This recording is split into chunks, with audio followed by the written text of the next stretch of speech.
اعوذ باللہ من الشیطان اللعین الرجیم بسم اللہ الرحمن الرحیم الحمد للہ وکفا وسلام علی عبادہ الذین اصطفی. درود بھیج دیجیے محمد علیہ.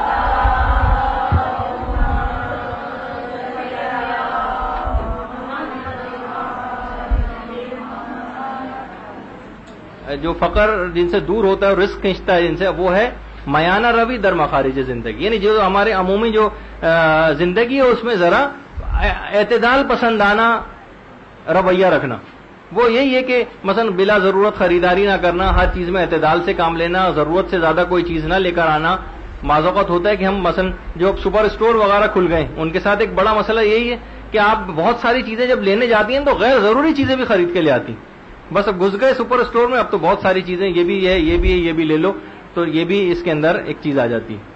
اسی طریقے سے دوسری چیز ہے جو کہ آج کل جس کا خیال نہیں کیا جاتا، لیکن ایک زمانے میں اس کا بڑا خیال کیا جاتا تھا اور لوگ اس کے اوپر بہت زیادہ عامل ہوتے تھے اور اس کے فائدے بھی ہوتے تھے، اور وہ تھا کھانے کے ریزوں کا دسترخوان سے چن کر کھانا.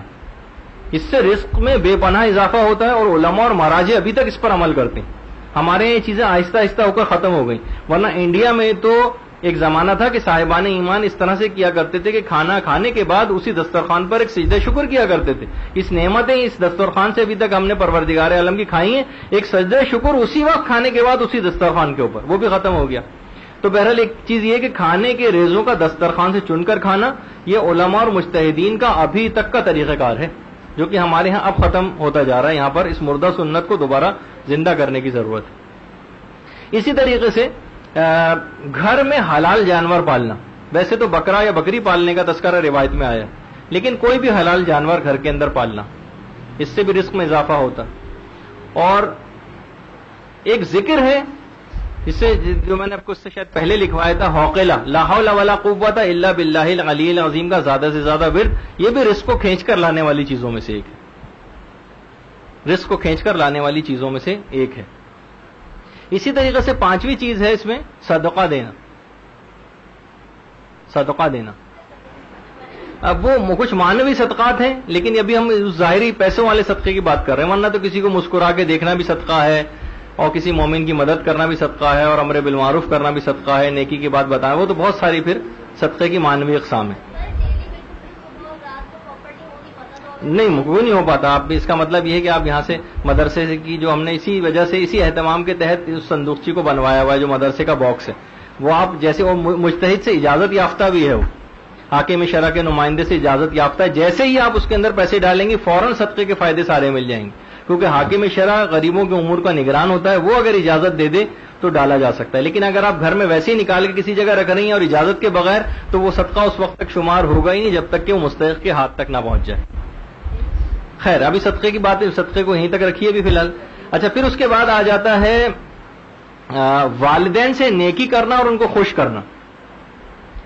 تو میں نے وہی اس سے پہلے بات کہی کہ والدین تو ان سے جھڑک کے بات کرنا، ان سے بدتمیزی کے ساتھ بات کرنا، ان کو بالکل اہمیت نہ دینا، ان کو کسی بات میں خوش نہ کرنا، یہ تمام چیزیں ایسی ہیں کہ جیسے کہ شیخ مرتضی انصاری کے متعلق ملتا ہے کہ جس وقت ان کی والدہ کا انتقال ہوا تھا تو بچوں کی طرح سے بلک بلک کے رو رہے تھے.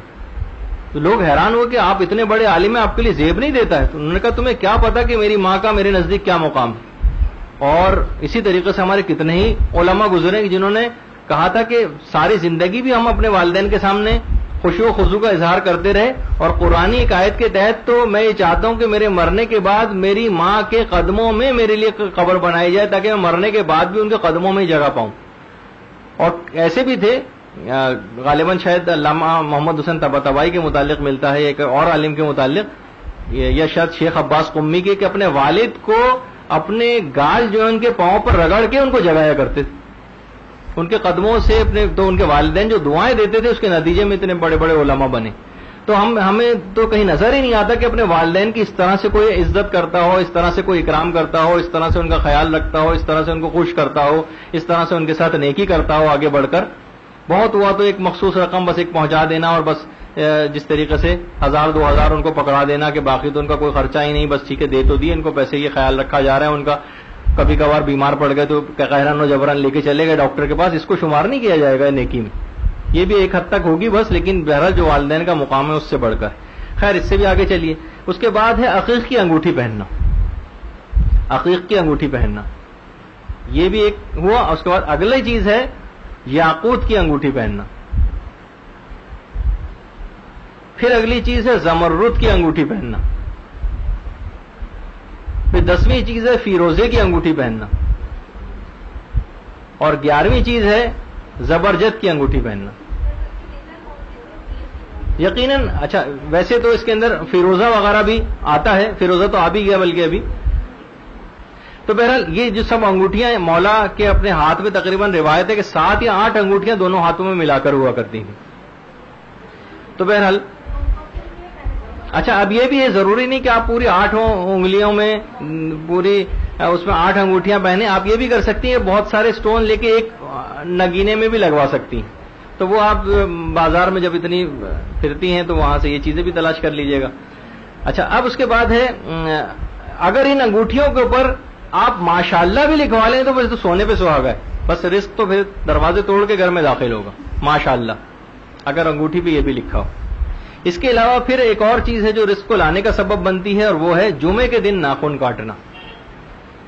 اس کا بھی الگ سے رزق وسعت رزق کے سلسلے میں ثواب بتایا گیا. پھر اگلی فہرست میں ایک چیز آتی ہے اور وہ ہے کھانا کھانے سے پہلے ہاتھوں کا دھونا. ایک تو یہ بھی کہ ظاہر گندے ہاتھوں سے کھانا کھائیں گے تو بیمار پڑیں گے، بھی ڈاکٹروں پہ پیسے خرچہ کرنا پڑے گا، اور اگر ہاتھ دھو لیں گے تو سارے پیسے بھی بچیں گے، درست میں ویسے ہی اضافہ ہوگا. لیکن ایک لحاظ سے ایک الگ سے بھی روایت میں اگرچہ لفظ وضو آیا ہے لیکن وضو ان معنوں میں نہیں کہ کھانا کھانے سے پہلے وضو کرنا. اکثر لوگ ترجمہ یہی کر دیتے ہیں اس کا.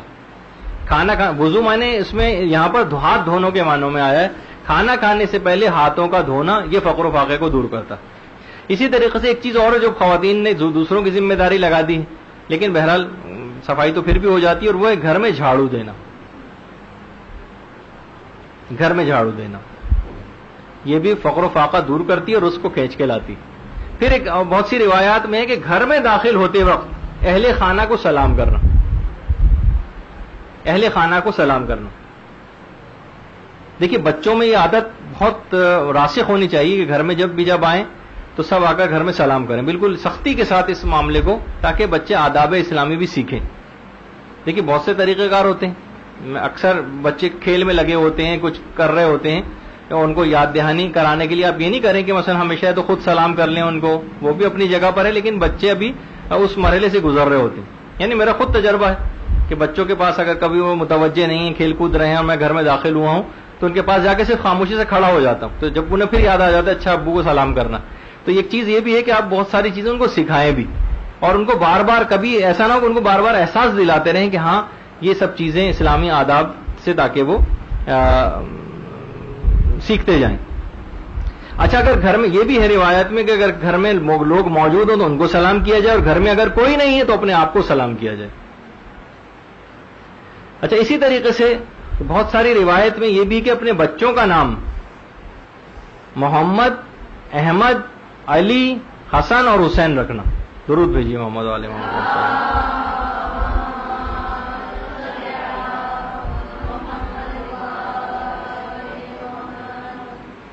تو یہ اگر نام رکھے جائیں گے بچوں کے تو اس سے بھی رزق میں اضافہ ہوتا ہے.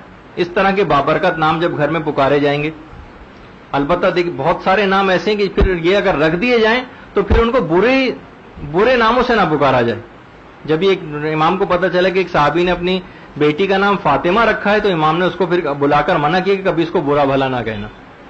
تو بہرحال اس طریقے سے یعنی اس طرح کے جو نام رکھے جائیں، یہ جو بابرکت نام ہے، اس سے خود بخود ایک برکت بھی گھر میں آئے گی اور رزق میں بھی اضافہ ہوگا.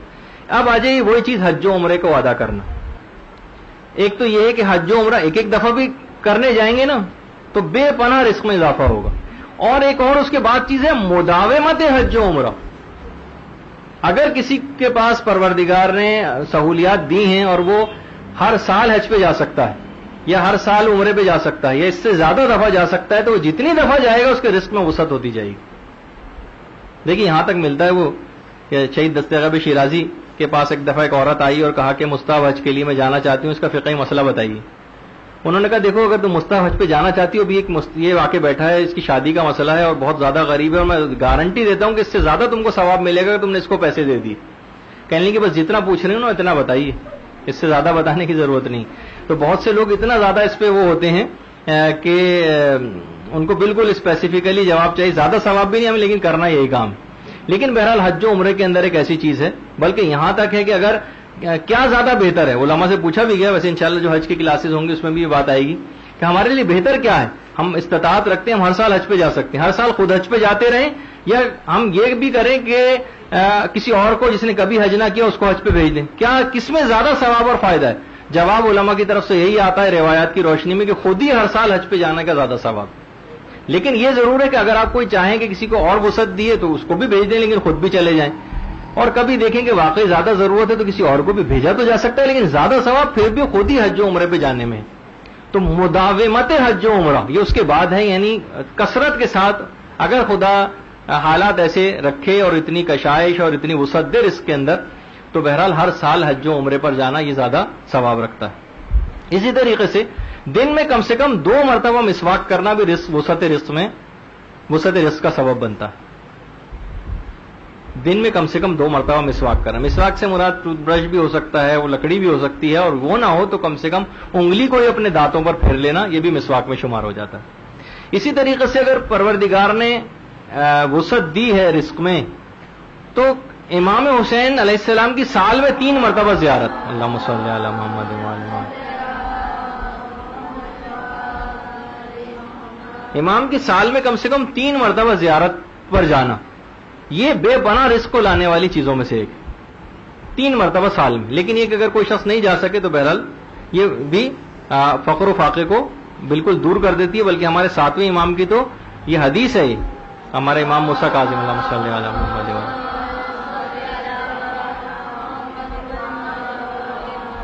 کہ امام مظلوم کی سال میں 3 مرتبہ زیارت فقر کو دور کر دیتی ہے, 7ویں امام یہ فرماتے ہیں. اسی طریقے سے پورے دن میں کم سے کم 1 مرتبہ بھی اگر آیت الکرسی پڑھ لی جائے تو فقر کو دور کر دیتی ہے. آپ کے لیے تو 5 دفعہ آپ لوگ پڑھ رہے ہوں گے کردار سازی والے پہ عمل کی وجہ سے. اور یہ بھی کہا جاتا ہے کہ 1 مرتبہ بھی اگر کسی نے پورے دن میں آیت الکرسی پڑھ لی تو روایت میں یہ کہ دنیا کی 100 سختیاں اس پر سے دور ہوں گی اور آخرت کی 100 سختیاں اس پر سے دور ہوں گی. دنیا کی سختیوں 100 سختیوں میں سے جو سب سے کم ترین جو سختی ہوگی وہ فقر و فاقہ ہے جو اس سے دور ہوگا, اور آخرت کی جو کم ترین سختی ہے وہ عذاب آخرت ہے جو اس پہ سے دور ہوگا. کم ترین کی بات ہو رہی روزانہ فقط 1 دفعہ آیت الکرسی پڑھنے سے. تو آپ سوچیے کہ اگر ماشاءاللہ آپ 5 دفعہ پڑھ رہی ہیں تو کتنا فائدہ ہوگا. اس کے بعد اگلی چیز ہے کہ جو فقر و فاقہ دور کرتی ہے وہ ہے سورہ کہف کو لکھ کر ایک بوتل میں گھر میں رکھنا. سورہ کہف. اب ایک سوال فوراً آپ کا آ جائے گا, وہ یہ ہے کہ کیا ہم فوٹو اسٹیٹ کرا کے بوتل میں رکھ سکتے ہیں؟ تو جواب یہ ہے کہ آپ پھر اس کا مطلب سیریس نہیں ہے فقر و فاقہ دور کرنے میں. یہ تو بس آپ نے کہا کہ چلو ایک ہے, ہمیں زیادہ پرواہ نہیں, اگر نہیں بھی فائدہ ہوا تو بوتل میں رکھنے میں کیا ہے, فوٹو کاپی کرا کے رکھنا نہیں, وہ بھی ٹھیک ہے. لیکن روایت میں بوتل میں رکھنے کا تذکرہ ہے, اس میں پانی ڈالنا ضروری نہیں, یعنی ویسے ہی بس ایک بوتل میں بند کر کے کسی کونے میں رکھ دی جائے گھر میں. جی ہاں تو لمبی تو ہے لیکن فقر و فاقہ بھی تو دور ہو رہا ہے 1 دفعہ لمبی لکھنے سے. پین سے بھی لکھ سکتے ہیں, زعفران سے بھی لکھ سکتے ہیں. اچھا اسی طریقے سے تو سورہ کہف کی حد تک ہے بات. اسی طرح سے ویسے تو اب دیکھیے ہر شب جمعہ سورہ واقعہ کا پڑھنا وسعت رزق کا سبب بنتا ہے, اور ماشاءاللہ اس میں تو آپ روزانہ پڑھ رہی ہیں. جی ہاں ماشاءاللہ اس میں یہ بڑی اچھی بات ہے. اور اسی طرح سے سورہ توحید جو کہ ایک چھوڑیے, جبکہ ابھی جو روایت ابھی جو میں چیز پڑھ رہا ہوں آپ کے سامنے, اس میں تو فقط 1 دفعہ کے لیے, آپ تو روزانہ 3 دفعہ سونے سے پہلے پڑھ رہے ہیں.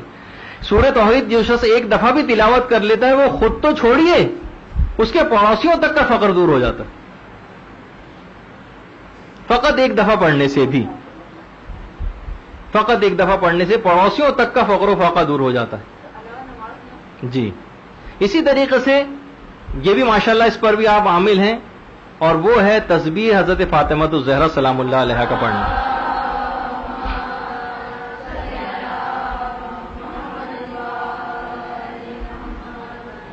یہ فقر و فاقہ دور کرتا ہے. اور اس کے علاوہ ایک چیز اور بھی روایت میں آئی ہے, دیکھیے بہت ساری چیزیں ایسی ہیں کہ یہ کیونکہ بہت ساری چیزیں متروک ہوتی جا رہی ہیں لیکن آداب اسلامی میں شامل.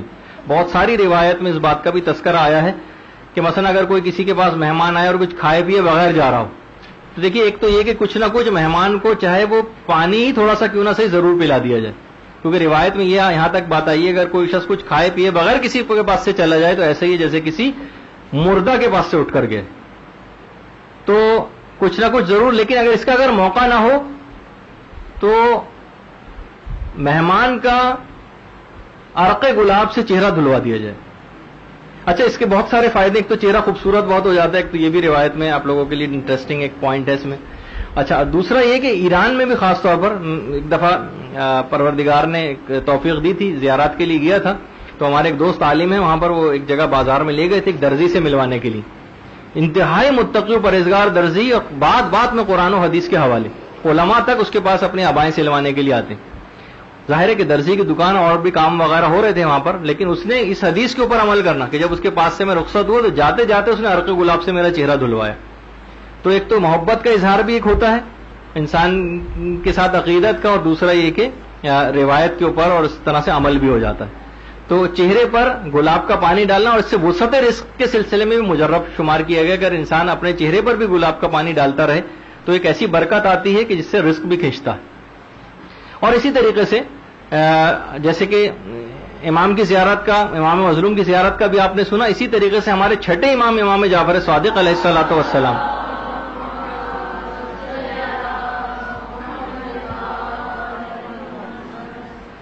ان کی زیارت پڑھنا یا ان کی قبر کی زیارت کے لیے جانا بھی وسعت رزق کے لیے بڑا مجرب. اور اسی طریقے سے کوہ صفا پر طولانی توقف اختیار کرنا. اگر کبھی حج و عمرے پہ جانا انشاءاللہ نصیب ہو تو کوہ صفا پر، یہ جو صفا پہاڑی ہے اس پر وسعت رزق کے لیے جتنی زیادہ دیر بیٹھے گا اتنا ہی زیادہ اس کے رزق میں اضافہ ہوتا چلا جائے گا. جی، چھٹے امام کی زیارت، امام جعفر صادق علیہ الصلوۃ والسلام. اللہم صلی علی محمد وعلی محمد. پھر اگلی چیز میں نے بتائی کہ کوہ صفا پر، جو صفا پہاڑی ہے اس پر زیادہ دیر تک بیٹھنا. آج کل تھوڑی سی تبدیلی واقع ہو گئی ہے، وہاں زائرین کا بھی جو جتنے بھی عمرہ کرنے کے لیے وہاں پر لوگ گئے ہوئے تھے معتمرین، اور اب حاجی بھی جائیں گے، تو ابھی بہت بڑا مسئلہ وہاں پر کھڑا ہو گیا تھا کہ انہوں نے صفا و مروہ میں جو صحیح کی جاتی ہے اس کا ایریا ہی دوسرا کر دیا ہے بالکل. پھر اس کے بعد آقا سیستانی کی طرف سے ایک بڑا مشکل سا ایک مسئلہ بھی آیا، پھر آیت اللہ ناصر مکارم شیرازی کی طرف رجوع کر کے ورنہ اس مسئلے کا حل کیا گیا. لیکن بہرحال یہ کہ وہ بالکل ایک نئی جگہ پر انہوں نے صحیح شروع کروا دی تھی. خیر وہ تو جب آپ کی حج کلاسز آئیں گے اس وقت میں بتاؤں گا اس کی تفصیل. لیکن کوہ صفا پہاڑی پر جتنی دیر بیٹھیں، کتنی دیر بیٹھیں، اس میں بھی علماء نے کہا کہ اگر سورہ بقرہ جتنی دیر پڑھی جاتی اتنی دیر بیٹھیں تو وسعت رزق کے لیے بڑا مجرب. سورہ بقرہ جتنی دیر پڑھی جاتی، اور بہتر یہی کہ اگر جب بیٹھ گئے ہیں وہاں پر تو پڑھ ہی لیں. پھر جب بیٹھ گئے ہیں اتنی دیر تو سورہ بقرہ پڑھ بھی لیں، ورنہ اگر صرف پڑھیں بھی نہیں، صرف بیٹھے رہیں اتنی دیر تک، تب بھی وسعت رزق کے لیے بڑا مجرب. اور اس کے بالکل اپوزٹ سمت میں مروہ پہاڑی ہے، اس پر مغفرت کے لیے بیٹھنا، جتنی دیر بیٹھے رہیں گے اتنی دیر مسلسل گناہ ختم ہوتے جائیں گے جتنی دیر بیٹھیں گے. تو وہ مغفرت کے لیے بڑی مجرب ہے وہاں پر طولانی توقف کرنا. کوہ صفا پر بیٹھنا وسعت رزق کے لیے بڑا مجرب. لیکن ابھی پتہ نہیں کتنے طریقے آئے اور وقت ختم ہو گیا ہمارے پاس.